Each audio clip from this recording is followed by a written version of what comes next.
நீங்கள் எந்த ப்ரிசர்வேட்டிவ் எதுவுமே போடலை அப்படின்னா வெளியில் வச்சிங்கன்னா 2 to 3 நாள் வரைக்கும் இருக்கும். அதே ஃப்ரிட்ஜில் வச்சு செஞ்சீங்க இருந்துச்சு அப்படின்னா 10 நாள் வரைக்கும் கெடாமல் இருக்கும். அதே நீங்கள் வந்து ப்ரிசர்வேட்டிவ் போட்டிங்க அப்படின்னீங்கன்னா 1 to 2 மாதம் 3 மாதம் வரைக்கும் கெடாமல் இருக்கும். அப்படிப்பட்ட இந்த வாழைப்பூ தொக்கு வந்து எப்படி செய்ய போகிறோம், அதுக்கு தேவையான பொருட்கள் என்னென்ன அப்படின்னு சொல்லிட்டு பார்க்கலாம். முதல்ல ஒரு சிறிய வாழைப்பூ, பூண்டு உங்களுக்கு தேவையான அளவு, உப்பு சுவைக்கு ஏற்ப, வெந்தயம் 1 தேக்கரண்டி, கடுகு 2 தேக்கரண்டி, பெருங்காயம் 1/2 தேக்கரண்டி, மிளகாய்த்தூள் சுவைக்கு ஏற்ப, மஞ்சள் தூள் 1 தேக்கரண்டி. வாழைப்பூ வந்து சின்ன சின்ன பீஸாக கட் பண்ணிட்டு ஆவியில் நம்ம ஒரு 5 நிமிஷம் வேக வச்சுக்கணும். எதுக்காக அப்படின்னா ஈஸியாக குக் ஆகிறதுக்கு, ப்ளஸ் இன்னொன்று வந்து ரொம்ப நல்லா சாஃப்ட் ஆகிறதுக்காகவும் நம்ம வந்து ஆவியில் ஒரு 5 நிமிஷம் வேக வச்சுக்கிறோம். இதை நம்ம ஆவியில் வேக வைக்காமல் அப்படியே செஞ்சோம் அப்படின்னம்னா ஒரு மாதிரி ஹார்டாகவே இருக்கும் அதோட டெக்ஸ்சர். அதுக்காக இது வந்து ஆவியில் வேக வைக்கிறது. இது வந்து நம்மளுடைய வெந்தயமும் கடுகும் வெறும் வானலையில் வறுத்துட்டு பொடியாக்கி வச்சிருக்கிற பொடி. கடுகுல வந்து ஒரு பாதியை வந்து நம்ம தாளிச்சிடுவோம், இன்னும் கொஞ்சம் வந்து என்ன பண்ணுவோம், எடுத்து வறுத்து பொடி பண்ணி வச்சிருக்கோம். வெந்தயம் கடுகு வறுத்து அரைச்ச பொடி. நம்ம வந்து ஆவியில வேக வச்சிருக்கோம் பாருங்க 5 நிமிஷம். அந்த வாழைப்பூவை வந்து மிக்சியில போட்டு சும்மா ஒரு சுத்து விட்டு எடுத்துக்கணும். ஒரு சுத்து விட்டீங்கன்னா போதும், மைய அரைக்க வேண்டாம். இப்ப இது பாருங்க இந்த மாதிரி இருக்கும். பாதி அரைச்சிருக்கும், பாதி அரையாம இருக்கும். ஃபுல்லா அரைச்சிட்டிங்கன்னா நல்லா இருக்காது டேஸ்ட், பாதி மட்டும்தான் அரைக்கணும். இப்போ வந்து என்னன்னா இதுக்கு வந்து வாழைப்பூ தொக்காகட்டும், வாழைப்பூ ஊறுகாயாகட்டும், எந்த ஊறுகாயாக இருந்தாலுமே நீங்கள் வந்து நல்லெண்ணெய் தான் எடுத்துக்கணும். நல்லெண்ணெய் வந்து உங்களுக்கு எவ்வளோ எண்ணெய் தேவையோ அவ்வளோ எண்ணெய் போட்டுக்குங்க.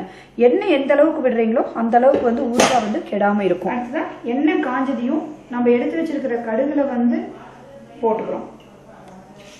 இப்போ கடுகு நல்லா பொரிஞ்சிருச்சு.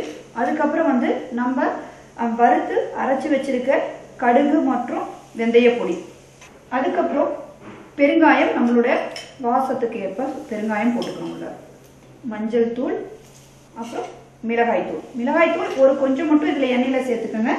மீதியை வந்து நம்ம வேகும்போது பார்த்துட்டு போட்டுக்கலாம். அதுக்கப்புறம் நல்லா அது எல்லாமே இதானதுக்கப்புறம் நம்ம என்ன செய்யறோம் அப்படின்னா இந்த வேக வச்சு அரைச்சி வச்சிருக்கோம் இந்த வாழைப்பூ, அதை வந்து உள்ள போட்டுக்கணும். நம்ம எடுத்துக்க உப்பு போட்டு நல்லா வேக விடணும். இது கூட நம்ம வச்சிருக்கிற பூண்டையும் உள்ள போட்டுக்கலாம். வாழைப்பூ தொக்கு வந்து ரெடி ஆயிடுச்சு. எப்படின்னு பார்த்தீங்கன்னா மேலே வந்து எண்ணெய் வந்து பிரிஞ்சு வர ஆரம்பிச்சிருச்சு. சைடில் எல்லாமே நல்லா வெந்துருச்சு அப்படின்னா, ஊறுகாய் என்னைக்குமே நல்லா வெந்துருச்சு அப்படின்னா சைடில் வந்து பாருங்க எண்ணெய் வந்து அப்படியே பிரிஞ்சு வரும். இப்படி பிரிஞ்சு வந்துருச்சுனாவே வந்து வெந்துருச்சுன்னு அர்த்தம். இப்போ நம்ம அடுப்பை நிறுத்திடலாம்.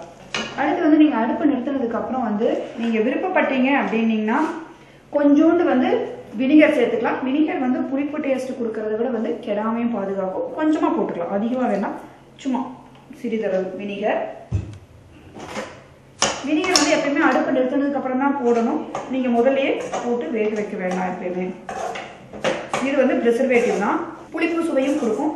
அடுத்து வந்து இதுக்கு மேலேயும் எனக்கு நான் இப்போ சேல்ஸ் கடையில எல்லாம் கொடுத்து சேல்ஸ் பண்ணுறேன், எனக்கு பல மாதங்கள் கெடாமல் இருக்கணும் அப்படின்னு சொல்லி சொன்னீங்கன்னா இந்த பொட்டாசியம் மெட்டாபைசல்ஃபேட் அப்படிங்கிற இந்த ப்ரிசர்வேட்டிவும் நம்ம போட்டுக்கலாம்.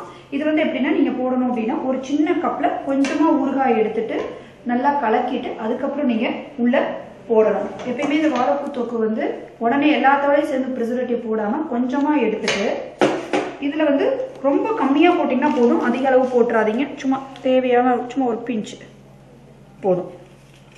போட்டுட்டு இதில் நீங்கள் நல்லா மிக்ஸ் பண்ணிக்கணும். அப்படி இதில் தரவாக மிக்ஸ் பண்ணிவிட்டு அதுக்கப்புறம் என்ன செய்யணும், உள்ளே போடணும். நீங்கள் எடுத்ததையும் உள்ளே போட்டிங்க அப்படின்னீங்கன்னா நல்லா கிளறாமல் போயிடும், எல்லா இடத்துக்கும் வந்து மிக்ஸ் ஆகாது. அதுக்காக தான் இப்படி கொஞ்சமாக எடுத்து மிக்ஸ் பண்ணிவிட்டு நம்ம உள்ளே போடுறது.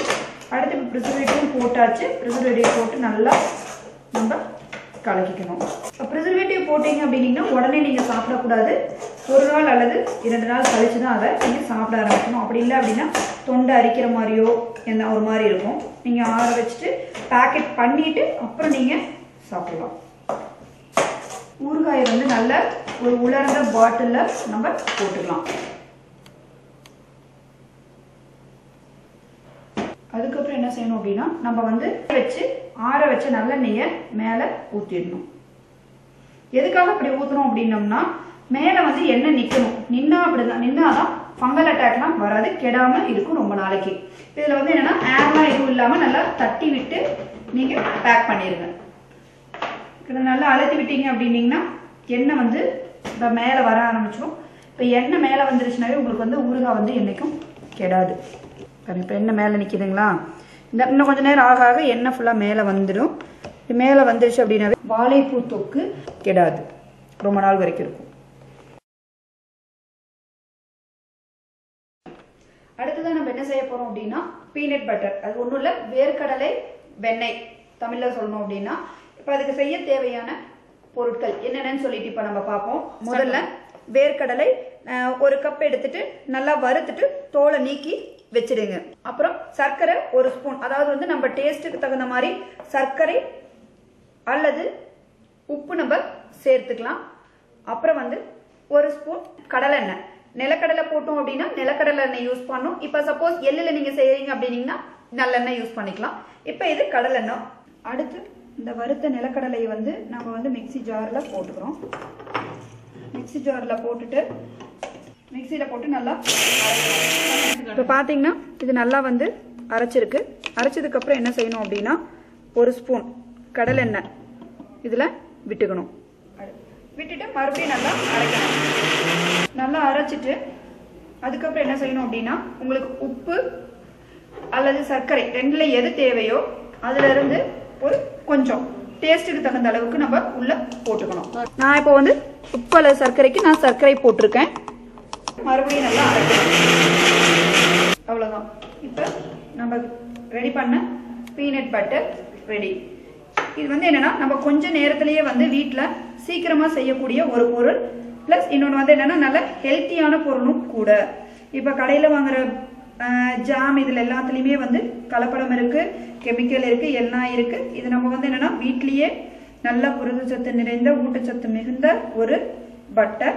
இது வந்து நம்ம வந்து சப்பாத்திக்கு சாப்பிடலாம், பிரெட்ல வச்சு சாப்பிடலாம், இட்லி தோசை எதுக்கு வேணாலும் நம்ம சைடிஷா வச்சு சாப்பிட்டுக்கலாம். இப்போ இனிப்பு சுவை வேணுங்கிறவங்க இனிப்பு போட்டு செஞ்சுக்கலாம், உப்பு வேணுங்கிறவங்க உப்பு சுவை போட்டு நம்ம பண்ணிக்கலாம். இப்போ நம்ம என்ன பண்ண போறோம் அப்படின்னா வறுத்து வச்சிருக்கிறோம்ல, தோல் நீக்கி வச்சிருக்கிற நிலக்கடலை எடுத்துட்டு நம்ம மிக்சி ஜார்ல போட்டுட்டு நல்லா ஃபர்ஸ்ட்ல போட்டு விப்பர்ல போட்டீங்கனாலும் சரி, எப்படி போட்டாலும் சரி, நல்லா ஒரு அடிச்சுக்கணும். அடிக்கும் போது எப்படின்னா நமக்கு ஒரு ஸ்மூத்தான ஒரு பேஸ்ட் கிடைக்கும். அது கூட வந்து என்னன்னா 1 ஸ்பூன் நிலக்கடலை எண்ணெய் வந்து நம்ம ஊத்திக்கிறோம், அதாவது கடலை எண்ணெய் நம்ம ஊத்திக்கிறோம். ஊத்திட்டு நல்லா மறுபடியும் ஒரு 2-3 சுத்து விடணும். சுத்திட்டோம்னா நமக்கு அப்படியே கொல ஒரு பேஸ்ட் கிடைக்கும். அது கூட என்ன செய்யணும் அப்படின்னா உப்பு வேணுங்கிறவங்க உப்பு அல்லது வந்து சர்க்கரை வேணுங்கிறவங்க சர்க்கரை போட்டுட்டு நல்லா அடிச்சிட்டீங்க அப்படின்னீங்கன்னா உங்களுக்கு ஒரு வெள்ளை கலர்ல ஒரு உண்மையான வெண்ணெய் மாதிரியே ஒரு பேஸ்ட் கிடைக்கும்.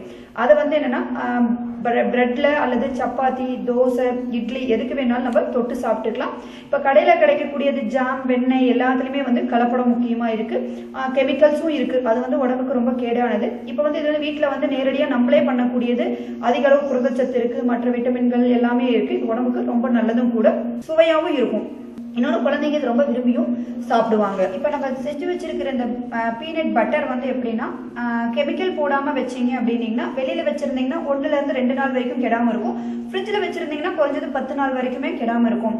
இப்போ நீங்க இல்லை எனக்கு சேல்ஸ் பண்ணணும் அப்படின்னு நீங்க ஃபீல் பண்ணீங்க அப்படின்னீங்கன்னா ப்ரிசர்வேட்டிவ் கடையில் கிடைக்கும். அதை வாங்கி தேவையான அளவு போட்டு வச்சீங்க அப்படின்னீங்கன்னா மாத கணக்குலையும் இந்த பீனட் பட்டர் கெடாம இருக்கும். சுவையான ஊட்டச்சத்து மிகுந்த பீனட் பட்டர் ரெடி. இப்போ நம்ம பார்க்க போறது என்னன்னா நெல்லிக்காய் ஸ்குவாஷ். நெல்லிக்காய் வந்து எல்லா சீசன்லயும் நமக்கு கிடைக்குங்கிறது கிடையாது, ஒரு சில சீசன்ல மட்டும்தான் கிடைக்கும். அந்த சீசன்ல வந்து இது வந்து ஸ்குவாஷாவோ ஜூஸாவோ பண்ணி வச்சிட்டோம் அப்படின்னா இந்த இயர் முழுக்க நமக்கு பயன்படுத்துவோம். இந்த நெல்லிக்காய் ஸ்குவாஷ் செய்யணும் அப்படின்னா அதுக்கு என்னென்ன தேவையான பொருட்கள் அப்படின்னா நெல்லிக்காய் எடுத்துட்டு அதை வந்து நீங்க மிக்சியில போட்டு சாறு எடுத்து வச்சுக்கணும். கொட்டையை நீக்கிட்டு நீங்க சாறு எடுத்து வச்சுக்கணும். இப்போ 1 லிட்டர் உங்களுக்கு ஜூஸ் கிடைச்சிச்சு அப்படின்னா நீங்க அதுக்கு வந்து 1.5 கிலோ வந்து சர்க்கரை போட்டுக்கணும், 1.5 லிட்டர் தண்ணி ஊற்றிக்கணும். நீங்க இப்போ மறுபடியும் சொல்றேன் இன்னொரு தடவை, நெல்லிக்காய் சாறு வந்து 1 லிட்டர் வந்துச்சு அப்படின்னா நீங்க வந்து ஊற்றக்கூடிய தண்ணியினுடைய அளவு வந்து 1.5 லிட்டர், சர்க்கரை வந்து 1.5 கிலோ. அப்புறம் வந்து இதுக்கு வந்து புளிப்பு சுவைக்காக வந்து நம்ம சிட்ரிக் ஆசிட் ஒன்று சேர்ப்போம். அப்புறம் வந்து பொட்டாசியம் மெட்டாபைசல்ஃபேட். பொட்டாசியம் மெட்டாபைசல்ஃபேட் எதுக்கு சேர்க்கணும் அப்படின்னா ஜூஸ் வந்து ரொம்ப நாள் கெடாம இருக்கிறதுக்காக சேர்க்கிறோம். அப்புறம் வந்து இது எப்படி செய்ய போறோம்னு சொல்லிட்டு இப்ப பார்க்கலாம். இதுல வந்து நெல்லிக்காய் ஜூஸை வந்து நம்ம சூடு பண்றதே கிடையாது, ஃப்ரெஷ்ஷாவே தான் நம்ம ஆட் பண்ணுவோம். இதனால அதனுடைய சத்துக்கள் வந்து வீணாகாம நம்ம உடம்புக்கு வந்து முழுமையா சத்துக்கள் கிடைக்கும். இப்ப எப்படி செய்யறது பார்க்கலாம். இப்போ நம்ம வந்து சின்ன சின்னதாக நறுக்கி நெல்லிக்காயை வந்து மிக்சியில் போட்டு அரைக்கணும். இப்போ வந்து நம்ம எவ்வளோ தண்ணி ஊற்றுறோம் அப்படிங்கிறத வந்து ஃபஸ்ட்டு அளந்துக்கணும். ஏன்னா அப்போ தான் நம்ம சொல்கிறோம்ல, இப்போ 1 லிட்டர் ஜூஸ் கிடச்சிச்சு அப்படின்னா நம்ம வந்து 1.5 லிட்டர் தண்ணி ஆட் பண்ணணும்னு சொல்லியிருக்கோம்ல. இப்போ நம்ம தண்ணி வந்து அளந்து ஊற்றிட்டோம் அப்படின்னோம்னா நமக்கு எவ்வளோ தண்ணி இதில் ஊற்றுறோம்னு தெரிஞ்சிடும். அப்போ நமக்கு எவ்வளோ ஜூஸ் கிடைக்குதுன்னு தெரியும். மீதி இருக்கிற தண்ணியை வந்து நம்ம சக்கரை பாகு காய்ச்சறதுக்கு நம்ம யூஸ் பண்ணிக்கலாம். இப்போ வந்து தண்ணி வந்து அளந்துட்டு நம்ம கொஞ்சமாக ஊற்றிக்கிறோம். ஊற்றிட்டு, ஏன்னா தண்ணி ஊற்றாமே நம்மளால அரைக்க முடியாது, அரைச்சாலும் ஜூஸ் கிடைக்காது. அதனால வந்து நல்லா அரைச்சிடும். அடுத்து வந்து பாருங்க, இப்படி நல்லா வந்து அரைஞ்சிரும். அரைஞ்சதுக்கப்புறம் வந்து அதை வந்து நம்ம வடியில் போட்டு வடிச்சுக்கலாம். இப்போ சப்போஸ் வடி இல்லை அப்படின்னா நல்லா சுத்தமான ஒரு காட்டன் கிளாத் எடுத்துட்டு அதுலேயும் நம்ம சாரை வந்து நல்லா வடிச்சு எடுத்துக்கணும். இப்போ சாறு வந்து நமக்கு நல்லா வடிஞ்சிடும். இப்போ வந்து நம்மளுக்கு ஜூஸ் ரெடி ஆகிடுச்சு. இப்போ பாருங்கள், 1 டம்ளர் ஜூஸ் கிடச்சிருக்கு சொல்லிடுங்க. அடுத்து நமக்கு பாருங்கள், இப்போ அரைச்சி வச்ச தெளிவான ஜூஸ் வந்து 1 டம்ளர் நமக்கு கிடச்சிருக்கு. இதில் வந்து நம்ம எவ்வளோ தண்ணி ஊற்றிருக்கோம் அப்படின்னா இதில் வந்து 100 ml இது வரைக்கும் தண்ணி ஊற்றிருக்கோம். ஜூஸ் வந்து இப்போ வந்து எவ்வளோ இருக்குன்னு சொல்லி பார்க்கலாம். ஏற்கனவே 100 ml தண்ணி ஊற்றிருக்கோம். இப்போ வந்து ஜூஸ் வந்து 200 ml இருக்குது. அப்போ 100 ml தண்ணி 100 ml ஜூஸ் இருக்குது. இப்போ 100 ml ஜூஸ் அப்படின்னா நம்ம வந்து சேர்த்து தண்ணி ஊற்றிக்கலாம். 100 ml ஏற்கனவே தண்ணி ஊற்றியாச்சு. மேலே வந்து ஒரு 50 ml மட்டும் நம்ம இப்போ தண்ணி ஆட் பண்ணால் போதும். இப்போ இது ஒரு ஜூஸ் 100 ml இருக்குது, தண்ணி 100 ml. நம்ம என்ன சொல்லியிருக்கோம், 1 லிட்டருக்கு வந்து 1.5 லிட்டர் தண்ணி ஊற்றலாம் சொல்லியிருக்கோம். இப்போ 50 ml தண்ணி ஊற்றினா போதும். இப்போ 50 ml தண்ணி எடுத்தாச்சு. அடுப்பு பற்ற வச்சுட்டு அதில் நம்ம அளந்து வச்சதுல தண்ணியை ஊற்றிடணும். தண்ணியை ஊற்றிட்டு அதில் வந்து நம்ம கொடுக்கப்பட்டுள்ள சர்க்கரையை வந்து போட்டு காய்ச்சணும். ஓரளவு சர்க்கரை கரைஞ்சாலே போதும். அது கூட வந்து நம்ம சிட்ரிக் ஆசிட்னு சொன்ன பாருங்க, அதையும் போட்டுக்கணும்.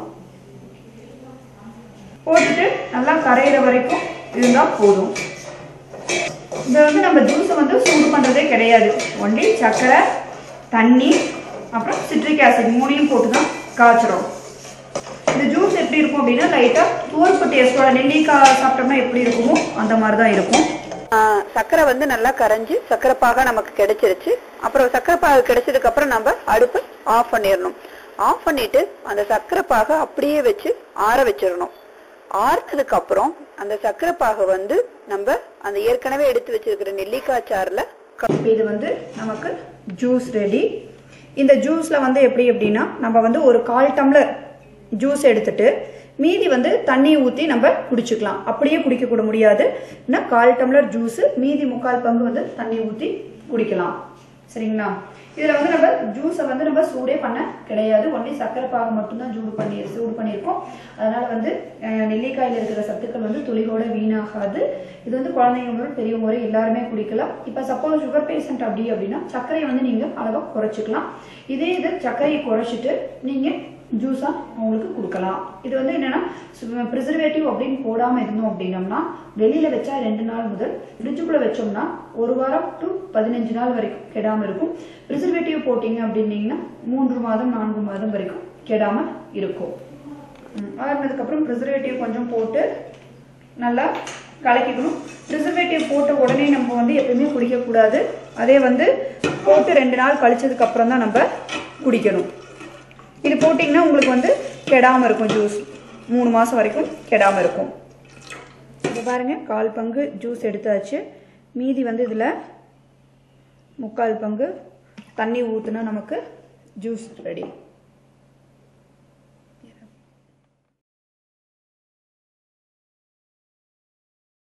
அடுத்ததான் வந்து நம்ம என்ன பார்க்க போகிறோம் அப்படின்னா நெல்லிக்காய் ஜாம். நம்ம ஜாம் அப்படின்னாவே மோஸ்ட்லி வந்து மிக்ஸ்டு ஃப்ரூட் ஜாம் தான் சாப்பிட்ருக்கோம். இது வந்து வித்தியாசமாக நெல்லிக்காய் ஜாம். இது வந்து குழந்தைங்க நார்மலாக நெல்லிக்காய் முழு நெல்லிக்காய் சாப்பிட மாட்டாங்க. அதுவே ஜாமாக செஞ்சு கொடுத்தோம் அப்படின்னோம்னா நல்லா சாப்பிடுவாங்க. அது வந்து ப்ரெட்டு, தோசை எதுக்கு வேணாலும் அவங்க வச்சு தொட்டு சாப்பிட்டுக்கலாம். கடையில் பார்த்தீங்க அப்படின்னீங்கன்னா அவங்க வந்து கலர்ஸு, ப்ரிசர்வேட்டிவ்ஸ் இது எல்லாமே போடுவாங்க. இதை நீங்கள் வீட்லேயும்